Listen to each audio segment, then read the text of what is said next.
Takže čau lidi, já vás zdravím u Let's Play na hru Shakes and Fidget. Hraju na světě 21. Začínám natáčet Let's Play, takže jsem nováček tady tom. Skončila nám hlídka, tak snad se vylepšíme. Dáme si obratnost a půjdeme zkusit podzemí.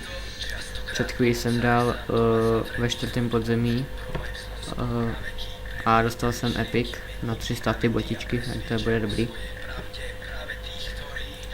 A tady ho máme taky, tak no, dal jsem mu půlku, takže to je dost dobrý. Koukneme se do cechu, jestli nemám nějakou, jo, já jsem se přihlásil, tak dobrý. A natáčel bych Let's Play, možná, že každý den, tak asi každý den, nebo v den nejpozději o 2 dny třeba bych natáčel Let's Play a